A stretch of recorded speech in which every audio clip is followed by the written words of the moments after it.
Hey everyone, this is Michael again, and welcome to another movie review.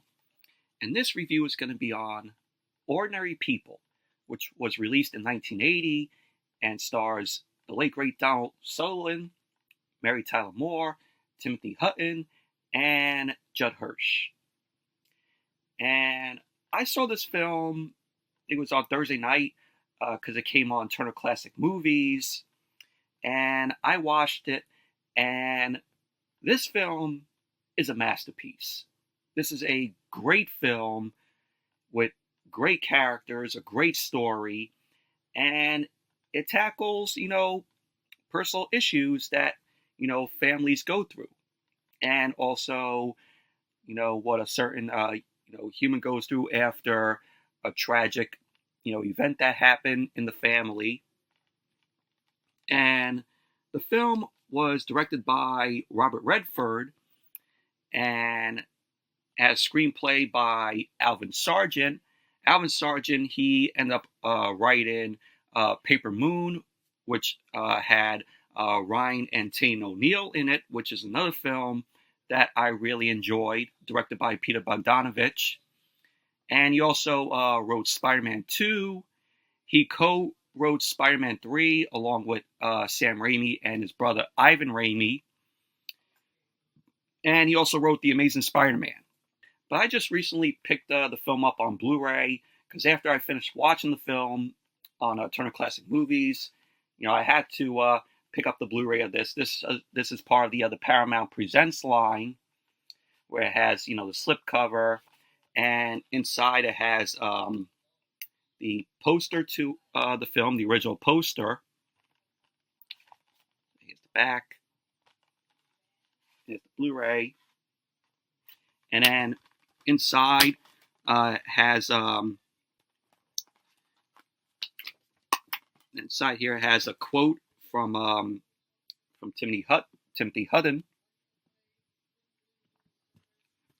But I really like how they do these Paramount Presents Blu-rays. I only have another one, which is The Golden Child with Eddie Murphy, which I still have yet to watch. And I really do want to get Bringing Out the Dead with Nicolas Cage. That's a very underrated film, which was directed by Martin Scorsese. But basically what the film is about is it follows the Jarrett family. They're an upper middle class family living in Chicago. And the family is trying to return to normal life because their teenage son, Buck, ended up passing away in a sailing accident, drowns. And the film follows Conrad Jarrett, who is played by Timothy Hutton. And, he is a guy that returned home after he spent 4 months in a psychiatric hospital. He lives with his parents, Calvin Jarrett, who is played by Donald Sutherland, late great Donald Sutherland, and Bette Jarrett, played by the late great Mary Tyler Moore. And Conrad was attempted to, suicide himself because of his brother Buck dying. And Conrad feels very alienated from his friends and family, and he ends up going to seek help. He ends up going to see a psychiatrist, Dr. Tyrone Berger, who was played by Judd Hirsch. And that's when Judd Hirsch's character sees that Conrad was involved in the sailing accident that caused, Conrad's brother's Buck's death.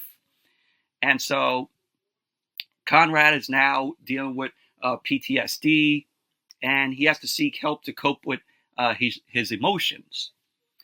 And pretty much basically that's what the plot to the film is about. It just follows the Jarrett family. They're, very dysfunctional. Mary Tyler Moore's character, Bette, she is very narcissist.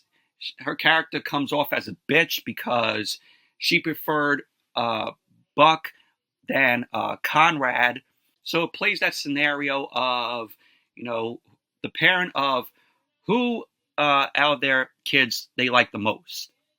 It's one of those situations because there's a scene where Timothy Hutton's character Conrad talks to Berger, Judd Hirsch's character, and Timothy Hutton ends up telling Judd Hirsch, me and my mother, we don't connect.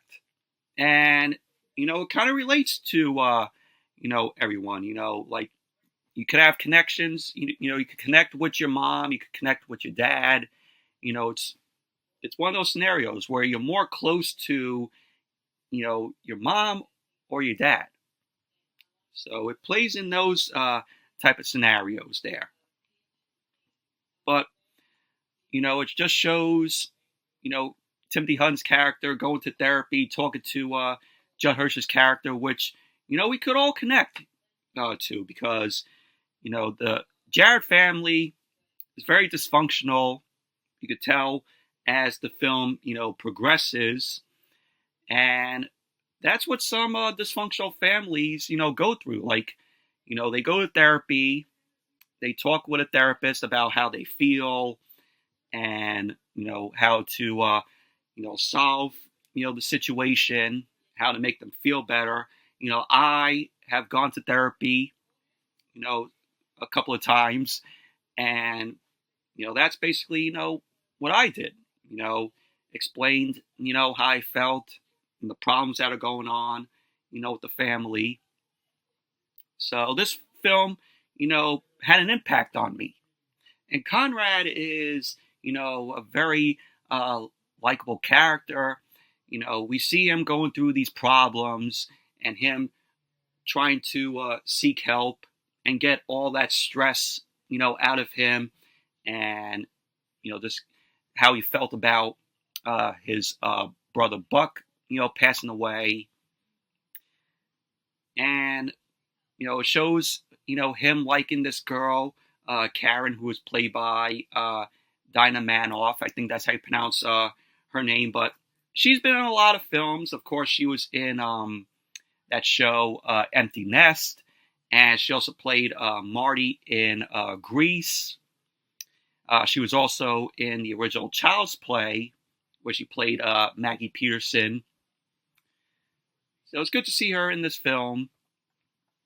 Also, you have Selene, I think that's how you pronounce his name, who was played by Emmett Walsh, the late great Emmett Walsh, who is the coach of Conrad's swimming team, because we also see Conrad on the swimming team. He's also in the chorus, as what we see at the beginning of the film. But the film, it relates to you. You can see families like this that are very dysfunctional, and it's worth checking out. It is a masterpiece of a film, beautifully acted, beautifully directed by Robert Redford, beautifully casted, great cast. So it's definitely worth watching. Highly recommend it. And the features on the Paramount Presents Blu-ray here has Swimming in the Rose Garden, Feeling It's Not Selective, and the trailer. So if you haven't seen Ordinary People, highly, highly would recommend this film. Like I said, it is a masterpiece. And the film, when it came out in 1980, it had a budget of $6 million, and it grossed $90 million at the box office. So it was a hit. It was a success, and it was chosen by the National Board of Review as one of the top 10 films of 1980, which it gratefully deserves. But overall, like I said, check out this film. Highly would recommend it. And, it's worth watching. But anyway, that's it for my review of Ordinary People. Thank you all for watching. Hope you all enjoyed this review. Definitely give the video a thumbs up, comment, subscribe, and I will see you all later tonight with the Mighty Night Raw review. So see you all later tonight.